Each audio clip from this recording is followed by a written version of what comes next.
Good afternoon, students. Welcome back to Laser Technology sessions.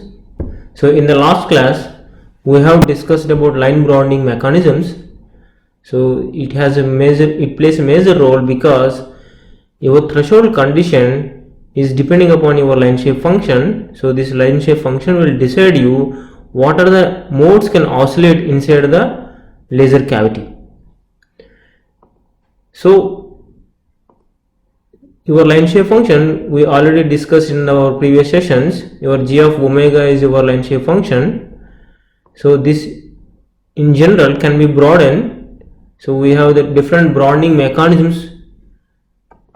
There are two types of categories, like a homogeneous broadening and inhomogeneous broadening. So in the inhomogeneous broadening we have natural broadening. This is because of your lifetime of the excited states you have a natural broadening occurs. So this is your natural broadening, and also there will be a collision broadening. So, and in the previous class there is a small mistake happened. This crystal field broadening is not inhomogeneous broadening, it is homogeneous broadening because your crystal field is a periodic function. So in general this crystal field broadening will be part of the homogeneous broadening. So please correct this one. So your crystal field broadening will be part of the homogeneous broadening. In the inhomogeneous broadening you have a Doppler broadening.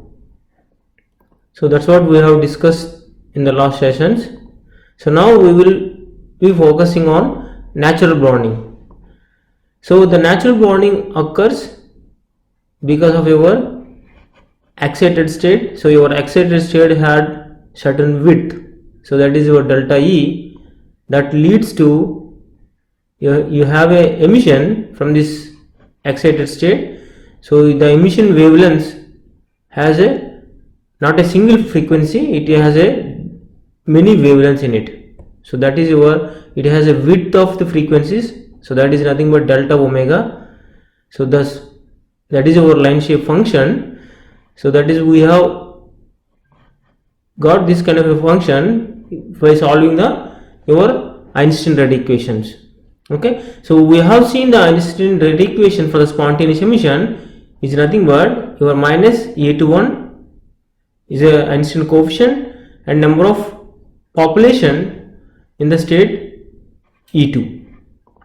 Okay, so now we are going to calculate the energy emitted per unit time and unit volume. So that means we are finding the energy emitted from the state E2.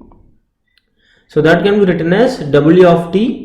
So which is a time dependent function, and its modulus of dN2 by dt. So the modulus is because your energy cannot be negative.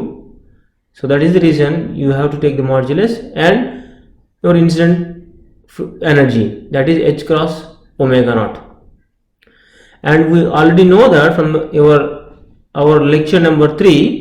We solved that your n of 2, the population of your state E2 with respect to time is nothing but initial population at time t0, and it decays exponentially with respect to time. So that is the equation we substitute in this equation. So we derivate this equation, you get dN2 by dt. So that gives you your energy emitted per unit time and unit volume becomes A21 N20. So I am representing N2 of 0 is nothing but N20. That means your population of the state E2 at time 0, and h cross omega naught e power minus A21 t. Okay, so this I got this expression by derivating this expression into this multiplication factor h cross omega naught. We can write electric field associated with spontaneous emission. So that can be written as your electric field with respect to time is like it's a time dependent electric field is its amplitude of the electric field, and e power I omega t e power minus A21 t by 2. So this way this is your associated electric field for your spontaneous emission. Okay, so your A21 is nothing but it's a rate of emission. So that means it has a 1 over tau sp. So it is I change our A21 into tau sp. So that is exponential minus t by 2 tau sp. So electric field associated with spontaneous emission decreases exponentially. If you see this expression, your electric field is decreasing function with respect to time. So that makes sense that either you have a population at time t0, your electric field is higher at the time t equals 0. As time progress, the photons will go releases by reaching the ground state. That means your electric field strength decreases in the excited state. So this is exponential decay function.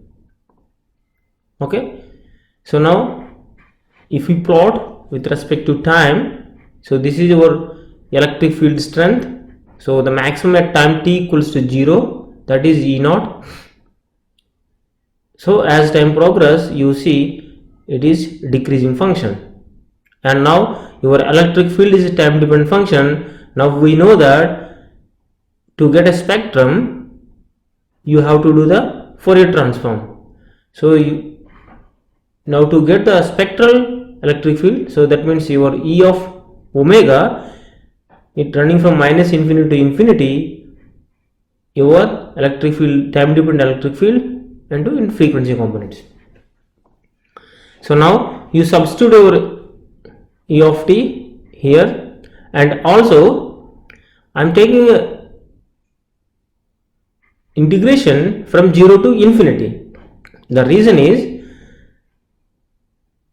the lower integration means like minus infinity to 0 becomes, your electric field becomes 0, because for t less than 0 you don't have any population of the state, so you don't have electric field. So that is the reason minus infinity to 0 is your electric field is 0. So now you eventually your total electric field, it's a frequency dependent, your electric field is equals to epsilon naught is a constant value. So I take out from the integration, this is your amplitude, and 0 to infinity exponential I omega naught minus omega. So omega of t minus t over 2 tau sp. So your epsilon of omega equals to epsilon naught. So this total integration will come as this form, that is 1 over I omega minus omega naught plus 1 over 2 tau sp. So we know that your intensity is modulus of your electric field square. So in principle your intensity is nothing but your electric field and it's a complex conjugate. So if you do that, and also your intensity is also a line shape function is associated with intensity, so you can write your g of omega is nothing but the constant terms I have represented as a c, and you multiply epsilon of your E of omega into E star omega. So then it goes to minus I here, for E star omega becomes minus I omega minus omega naught plus 1 over 2 tau sp.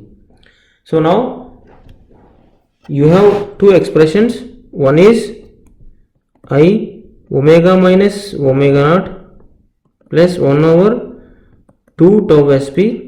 This is your E of omega. Your E star omega will be minus I of omega minus omega naught plus 1 over 2 tau sp. So now you do a multiplication, so this you will get this expression. So that becomes c by omega minus omega naught square.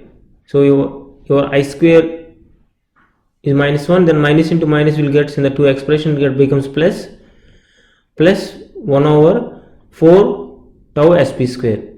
So this is a line shape function associated with your spontaneous emission. So your g of omega is like this, and c is constant. So this constant can be determined by normalizing your g of omega. We know the expression, your g of omega d omega equals to 1 the whole. If you integrate whole the spectral domain, so you will get your g of omega d omega equals to 1. From that you can calculate your c equals to 1 over 2 pi tau sp. So your line shape function is now g of omega equals to 1 over 2 pi tau sp 1 over omega minus omega naught square plus 1 over 4 tau sp square. So now your g of omega, I am taking your 4 tau sp square from this to, I am taking outside of this brackets. So now you will get this 4, whatever the coming out factor goes to numerator, that becomes 4 tau sp square by 2 pi tau sp and 1 over. So this will get 4 tau sp square omega minus omega naught square plus 1. Your g of omega equals to, so your 2 factor gets cancelled, you have numerator 2 factor 2 and tau sp 1 tau sp gets cancelled, so you have tau sp on the numerator, then pi, that is by 1 by 4 plus 1 plus 4 tau sp square omega minus omega naught square, that is your line shape function g of omega. So we know that your delta omega, it's a full width of maximum of your line shape function is nothing but 1 over tau sp. So we already discussed in the previous classes. So your Heisenberg uncertainty principle will give this relation. So I am substituting your delta omega instead of tau sp. So now tau sp is equals to 1 over delta omega. So I am representing delta omega n represents natural line width. So right now I am making a line shape function for the natural line width. So that is why I am representing this delta omega as a natural line width. So your g of omega equals to 2 by pi delta omega n 1 over 1 plus 4 omega minus omega square. Your tau sp square becomes 1 over delta omega n whole square. So this is our line shape function. So when you plot this function, so you will get a Lorentzian distribution. So this is a Lorentzian formula. So this you get a Lorentzian distribution. So your width is delta omega n. Okay. So this is the spectral width is coming because of the natural broadening. So without any external force, we are able to get certain width in your spectral domain. So that is naturally coming because of the lifetime of the excited states. So this broadening we call a natural line broadening. So now if you see different light sources, okay, so here I showed the sunlight, the part of the visible spectrum. So this is the line width. Okay, so the line width in the order of 10 power 14. So it gives the coherence length is 8 into 10 power minus 7, and the coherence time will be in the femtosecond. So that means very small time they are coherent. The waves in the sunlight within a femtosecond it is coherent, and the synchronized oscillations will be 1.6. that means 1 or 2 oscillations. Only those 1 or 2 oscillations synchronized, not many other oscillations are synchronized. That is why it is incoherent light. Now take a semiconductor light, that is LED light emitting detector, I'm talking about a 1 micron, that means 1000 nanometer wavelength light. The line width you will get is 10 power 13, order of 10 power 13, and the coherence length will be 2 into 10 power minus 5, that means almost a 20 micron length they will be coherent.